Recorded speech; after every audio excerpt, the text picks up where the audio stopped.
Provavelmente, se queremos paz, é daquela qualidade que consiste numa fuga completa do mundo. E fugir é uma coisa que, em geral, sabemos fazer com muito êxito. Fugimos nos servindo do rádio, do dogma, da crença, da atividade. A completa absorção numa dada atividade nos dá o que pensamos ser a paz. Mas isso, por certo, não é a paz. A paz não é o oposto da agitação.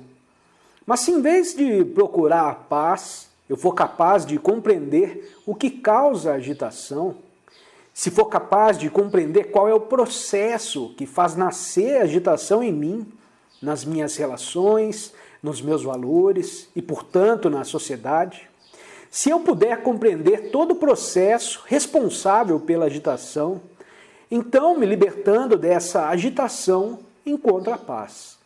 Entretanto, procurar a paz sem compreender o processo total de mim mesmo, responsável pela agitação, daí só resulta uma ilusão.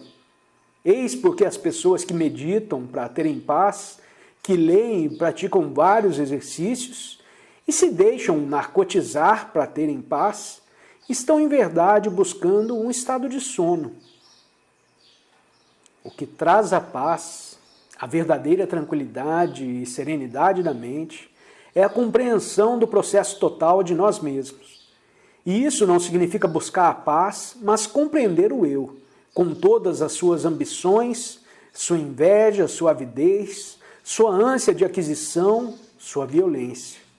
Compreender tudo isso é a função da meditação. Meditação isenta de condenação, de escolha, meditação que é percebimento no mais alto grau, observação sem senso de identificação. A paz para a maioria de nós é uma retirada, é entrar numa caverna cheia de escuridão ou nos agarrar a uma crença, um dogma, onde encontramos segurança. Mas isso não é a paz. Só vem a paz com a compreensão total de nós mesmos, que é autoconhecimento. E esse autoconhecimento não pode ser comprado. Não precisa de nenhum livro, nenhuma igreja, nenhum sacerdote, nenhum analista. Pode observar o processo de você mesmo no espelho das suas relações com o seu patrão, com a sua família, com a sua sociedade. Se a mente está sempre muito atenta e vigilante, sem escolha, estamos então libertados da limitação do eu. E, portanto, temos a paz, a qual traz a segurança própria. 24 de maio de 1954.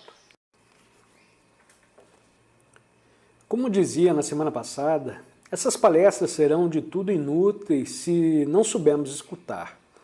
Vejo algumas pessoas tomando nota, o que indica que não estão realmente escutando. Evidentemente, esses apontamentos são feitos para serem depois meditados. Acredito, porém, que se pudermos pensar, todos juntos, sobre os nossos múltiplos problemas, enquanto aqui estamos escutando, isso terá muito mais valor do que tomar notas ou comparar o que digo com aquilo que já se leu ou que já se ouviu dizer.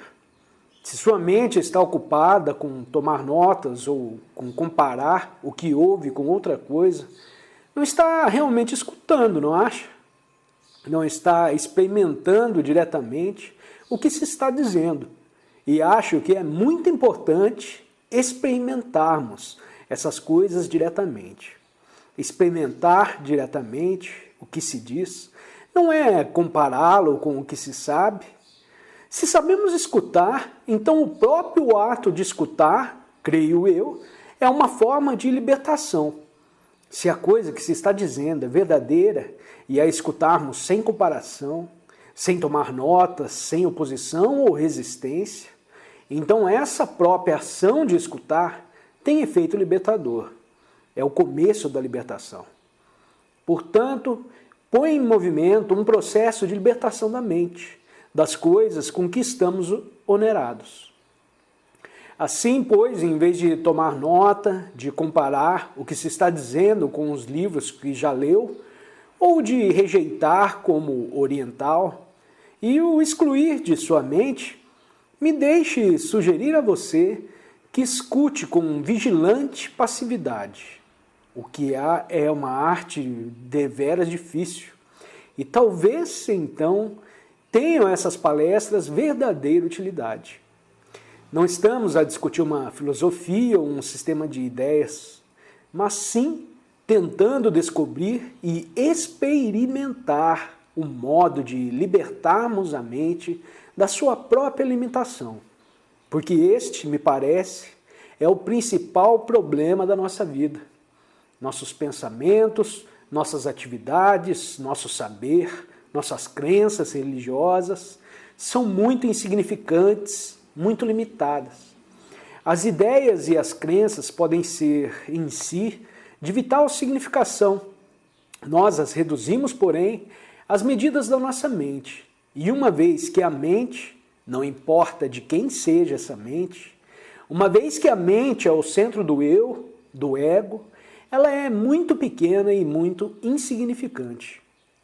Visto estarmos sendo atacados por uma série de crises raciais e individuais, religiosas e econômicas, acho importantíssimo que sejamos capazes de enfrentar essas crises com a mente não limitada, não condicionada, não carregada de crenças religiosas, de dogmas, de conhecimentos prévios, etc.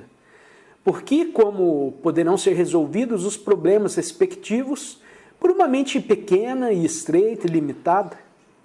E se alguma vez já pensamos nessas coisas, não se oferece à maioria de nós o problema de como libertar a mente de sua estreiteza, das suas limitações? Por certo, só uma mente que esteja livre é possível atacar esses problemas de maneira nova, compreendê-los de um modo inteiramente novo, porque todo problema, ainda que pareça velho, é sempre novo. Não há problema velho, só a mente é velha. E por isso, quando se encontra com um problema novo, ela reduz o novo aos termos do velho. É possível, então, libertarmos a mente da sua própria pequenez, o que realmente significa libertá-la de sua atividade egocêntrica de aquisição, automelhoramento, do impulso a nos tornarmos algo que seja grande, nobre. Porque isso tudo indica um movimento do eu, do ego, não é verdade? E enquanto perdurar esse movimento, ele continuará, necessariamente, a gerar uma atividade egocêntrica. E é possível ficarmos livres dessa atividade egocêntrica? Não te digo ou dirijo essa pergunta para com ela fazer um jogo intelectual, mas sim para investigar a questão, pois me parece ser este o mais importante problema da nossa vida. Reduzimos a religião a meros ritos, crenças, e nossos deuses e disciplinas não nos levam à realidade, mas tão somente à respeitabilidade. Nossos deuses não têm, com efeito, significação nenhuma, e a religião se converteu num simples conjunto de crenças e rituais, também sem significação. Sua influência é condicionadora como qualquer outra influência organizada. Não importa se comunista, cristã ou hinduísta, a influência do dogma, da crença, do ritual é tirânica e limitante. Portanto, ela condiciona a mente, tornando-a limitada e trivial. Estamos sendo desafiados por problemas imensos e os enfrentamos com as nossas mentes condicionadas, com o que tomamos esses vastos problemas estúpidos e superficiais, multiplicando desse modo todos os nossos problemas. Não é muito importante que investiguemos, que compreendemos realmente e experimentemos por nós mesmos a maneira pela qual a mente possa ser libertada de todas as influências impostas pela religião? Porque a religião organizada, evidentemente, não conduz à realidade. Só pode surgir a realidade quando a mente é livre, quando a mente não está condicionada. E é possível não se pertencer a nenhum grupo ou organização religiosa, nenhuma igreja, e investigar sozinho o que é verdadeiro? Sem dúvida. A religião, tal como a conhecemos, é um processo de hipocrisia. Desde pequenos, somos forçados a seguir um determinado padrão de pensamento e a mente crê no interesse de sua própria segurança, de sua própria proteção. Mas a religião é coisa inteiramente diferente disso, não é verdade? É um estado em que pode manifestar-se a realidade. Realidade, verdade, Deus ou o nome que preferir. Entretanto, quando a mente está condicionada dentro do molde da crença, pode ela ser livre, alguma vez, para receber aquilo que é verdadeiro? Não é religião aquele estado mental em que o conhecido não existe, podendo assim o desconhecido manifestar-se? Por que, afinal de contas, os nossos deuses são autoprojeções nossas? Criamos os nossos deuses, seguimos ideias e crenças, porque nos dão satisfação, conforto e consolação. Mas, sem dúvida nenhuma dessas coisas pode libertar a mente para descobrir a realidade. E é por isso que considero muito importante que nos despojemos de todos esses condicionamentos, não num gesto supremo, mas justamente no começo, e investiguemos se a mente pode permanecer não corrompida. Identicamente, acumulamos conhecimentos na esperança de que nossa pequenina mente será ampliada e sua superficialidade superada. Mercê da acumulação cada vez maior de erudição e saber. Mas pode o saber libertar a mente da sua mesquinhez? Possuímos um vasto cabedal de saber, científico e a outros respeitos. E, contudo, nossas mentes continuam mesquinhas. Apenas utilizamos este saber para nossos propósitos mesquinhos e para nos destruirmos mutuamente. O saber, pois, se torna um obstáculo em vez de ser um processo libertador. Não devemos estar conscientes de tudo isso. Como somos influenciados pelo ambiente exterior, pelo saber e pela chamada religião? E há a possibilidade de nos libertarmos, afinal, dessas limitações e condições, dessas compulsões impostas por autodeterminação, de modo que a mente, não corrompida, e seja, portanto, capaz de enfrentar a vida de maneira nova, momento por momento? Me parece ser isso possível desde que estejamos conscientes de todos esses problemas, sem impormos nenhuma reação e sem nos deixarmos enredar neles. Uma crença ou um dogma, afinal de contas, é um meio de autoproteção, não é verdade? Achamos que se não tivéssemos nenhum dogma, nenhuma crença, estaríamos perdidos.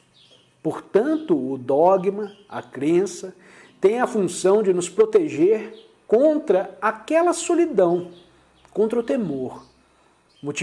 Multiplicamos crenças e dogmas para garantirmos a nossa segurança, nossa busca, pois não é da realidade, da verdade, mas de um meio de nos sentirmos satisfeitos e seguros. E não é importante que estejamos conscientes desse fato, e simplesmente conscientes, sem lhe opormos reação.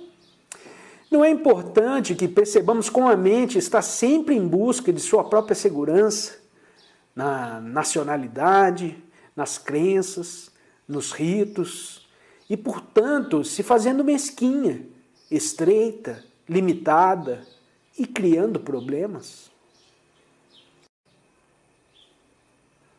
O que estou a dizer é um fato. Não é uma invenção, uma aberração psicológica. É realmente o que está acontecendo dentro de cada um de nós. Queremos líderes, queremos alguém que nos diga o que devemos fazer. E como temos medo de estar sós, corremos para alguma espécie de abrigo, de refúgio, E desse modo a mente se torna mesquinha. E os seus deuses, suas contrariedades, suas disciplinas, são igualmente mesquinhos. Se percebemos isso realmente, há um desafogo, uma libertação, sem que façamos nenhum esforço. Me parece que esta é a coisa importante, a única coisa importante. Verificar a maneira de nos libertarmos do ego, cujas atividades são sempre estreitas, limitadas e interesseiras. Quanto mais lutamos contra a limitação, tanto mais forte se torna a limitação. Se a percebemos, porém, se estamos conscientes dela e se sabemos escutar o que se diz, então esse próprio escutar nos porá em liberdade, de modo que poderemos olhar o problema de maneira nova, o que significa ter a mente não corrompida. A dificuldade existente em tudo isso é que temos medo das consequências de largarmos o que temos na mão, de não pertencermos a nenhuma organização, de não nos chamarmos patriotas. Temos medo de estar sós, de não termos nenhum ponto de apoio. Mas para achar o que é real, precisa estar só, não acha? O mundo, evidentemente, está nas redes da ilusão, do ódio, do medo, com todos os respectivos absurdos e brutalidades. E, por certo, para se descobrir o que é verdadeiro, temos de sacudir tudo isso de nós. Não acha? O que realmente significa estar só. Entretanto, ninguém pode estar só mediante vontade ou por ato da volição. É como reconhecer uma coisa que é falsa. Quando se percebe o falso, se apresenta aquilo que é verdadeiro. Perceber o falso não é um ato de vontade, mas cria sua ação própria. Acho que esta é a coisa verdadeiramente importante, pois de que se necessita hoje em dia não é mais saber, não são novas crenças, do comunista ou de outra ordem, mas de indivíduos que sejam capazes de compreender todo este conflito, capazes de perceberem com lucidez, com a mente não corrompida. Indivíduos que, por essa razão, são uma luz para si mesmos. Não pode ser luz para você mesmo se é tão somente um acessório da máquina social, pois isso tem muito pouca significação. Penso que a verdadeira revolução não é uma revolução econômica ou política, mas a revolução psicológica, profunda, que nos faz reconhecer o falso como falso, fazendo assim surgir o novo, o real, o verdadeiro. Vou responder a algumas perguntas, mas antes de começarmos a apreciá-las, me parece importante averiguarmos o que é um problema. Um problema só existe quando lança raízes na mente. Quando uma questão lança raízes na mente, ela se torna um problema. E a mente tem então de resolver esse problema. Entretanto, como suas raízes estão na mente condicionada, o problema se torna insolúvel. E é possível não permitirmos que nenhuma questão se nos enraize no espírito, se dando atenção direta e imediata assim que surge. Mas não podemos atender diretamente a questão se a condenamos, se ficamos identificados com ela, se de algum modo a julgamos. Porque o nosso julgamento, a nossa condenação, a nossa comparação é produto do nosso condicionamento e, portanto, só torna o problema mais forte. O importante, pois, é que consideremos qualquer problema sem condenação, sem compará-lo com outra coisa, e isso é muito difícil porque somos criados, desde crianças, para comparar, julgar, avaliar, e dessa maneira criamos a dualidade, o conflito. Mas é possível considerarmos o problema, qualquer que ele seja, sem deixarmos que ele se enraize em nossa mente, isto é, sem o compararmos, julgarmos, condenarmos, sem nos identificarmos com ele? O que estou dizendo não é difícil. Se observar o processo do seu próprio pensar, tem um problema porque o deixou enraizar e para ficar livre dele, ou procura a sua solução, ou o condena, ou o afasta de você, pensando noutra coisa, ou a fugir dele, o que só serve para torná-lo mais forte. Mas se pode examinar realmente o problema, sem tendência para condená-lo, sem tendência de identificação, então, por certo, o problema assume uma significação de todo diferente, não é verdade? Como dizíamos, o problema só existe quando aprofunda suas raízes em nossa mente. E a mente, que absorveu o problema, a mente onde a semente do problema já criou raízes, é incapaz de o resolver, por mais que lute com ele. Para compreender o problema, a mente deve estar verdadeiramente tranquila. E só está ela tranquila quando não há tendência para a condenação, a identificação ou a comparação. E quando a mente está tranquila, pode então existir algum problema? O problema só existe porque estamos em confusão. E a confusão surge quando procuramos alguma espécie de solução para o problema. Ou quando estamos seguindo algum sistema ou projetando a sombra de algum dogma ou crença. Ou quando estamos tolhidos pelo nosso saber. Se pudermos compreender, porém, o processo pelo qual o problema surge e deixarmos, portanto, de condenar e de comparar, haverá então algum problema? É claro, não se pode responder, pois nunca experimentou nenhuma dessas coisas. O que está acostumado a fazer é condenar, comparar ou se identificar com o problema. E é dificílimo ficarmos livres desse processo. Portanto, só fomos preparados para comparar e pensamos que pela comparação compreenderemos. Ora, por certo, a compreensão não pode vir pela comparação, pela prática de atividades de todo gênero, mas só quando a mente está muito tranquila, não perturbada. Temos muito medo de uma mente que não esteja ocupada. A mente, porém, que só está ocupada é uma mente pequena. Não importa se ocupada com a mais alta ciência ou com as atividades corriqueiras da cozinha ou do emprego. Essa mente é incapaz de ser livre.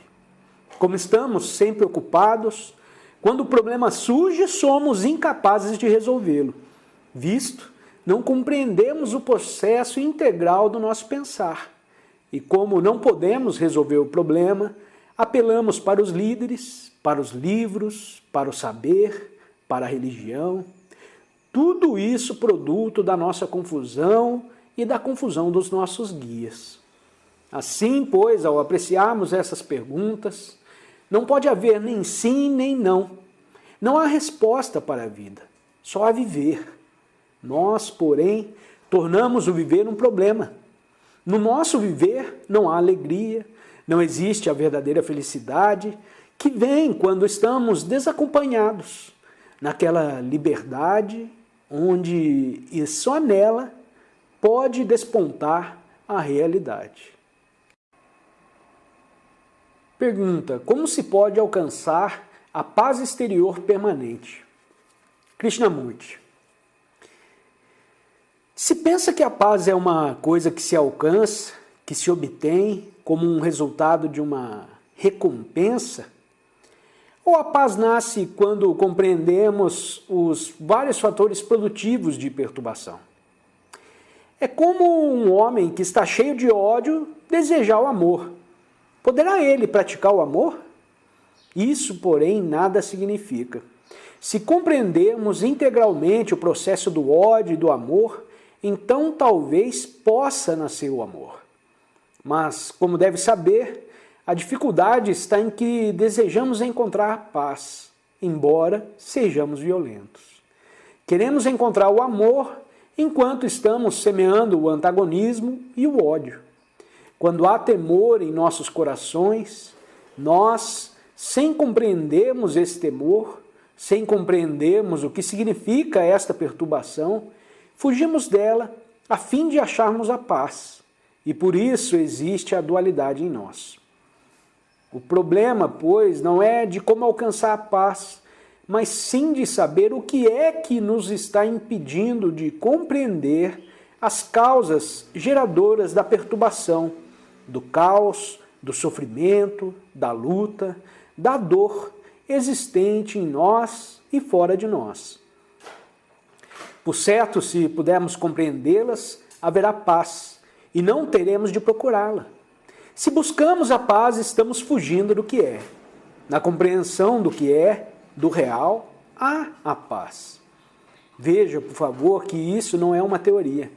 Se realmente examinarmos este problema do porquê a mente está perturbada e se o compreendermos, então, sem gerarmos nenhuma ação esquizofrênica, nenhum processo dual, nenhum conflito interior, encontraremos a paz. A paz não é resultado da disciplina. A paz de espírito não se realiza por via da compulsão ou do exercício, sob qualquer forma, porque isso impõe uma limitação à mente. A mente pequena não pode ter a paz. A mente pequena, que pratica várias formas de disciplina, que procura a paz, jamais a encontrará. Poderá achar alguma espécie de consolação, de satisfação, mas isso não é a paz. O importante, pois, é que se compreenda por que razão a mente está sujeita a ser perturbada. Que é essa perturbação? Basicamente, fundamentalmente, não surge ela quando existe um impulso constante para sermos alguma coisa? O desejo de resultado, o desejo de auto-melhoramento, o desejo de realizar uma certa ação nobre? Enquanto o indivíduo estiver sendo impelido pelo espírito de competição, pela ambição, tende a haver conflito. Sem começarmos com o que está perto, queremos chegar longe. Mas só podemos ir longe se começarmos com o que está muito perto de nós. E começar com o que está perto significa estar libertado da ambição, do desejo de ser algo, do desejo de ser bem-sucedido na vida, célebre, famoso, uma dúzia de coisas, todas denunciando o eu, o ego. Enquanto o ego existir, tende a haver perturbação. E se o ego busca paz, a tua paz é o resultado, o oposto de uma perturbação. E, portanto, não é paz, absolutamente. Se perceber bem isso, se não ficarmos simplesmente a escutar, mas também experimentando, então a paz surgirá. Mas, para tanto, se requer muito percebimento, muita vigilância, uma vigilância em que não haja escolha de espécie alguma, porque se escolhe, está então de novo imerso no processo de adquirir, de alcançar. O que é importante, sem dúvida, não é que se procure a paz, que se ande atrás de swamis e yogis, dos instrutores à moda oriental, mas que descubramos por nós mesmos como a nossa mente está funcionando e como somos ambiciosos. Pode não ser ambicioso pessoalmente, mas pode ser ambicioso no interesse de um grupo, de uma nação, do partido a que pertence ou de uma ideia. Tendo sido mal-sucedidos nesse mundo, querá ser bem-sucedido no outro mundo. Assim, então, enquanto existir qualquer movimento da parte do eu, tende a haver perturbação e nunca haverá paz.